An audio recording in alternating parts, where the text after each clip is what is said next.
kong pinaghihintay ang isang bathaluman. Paabot ng asukal para medyo espesyal.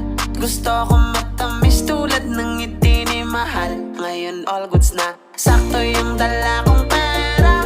Pag-ibig ang inabot ng aking 50. Minsan talaga sasang-ayon ang tadhana.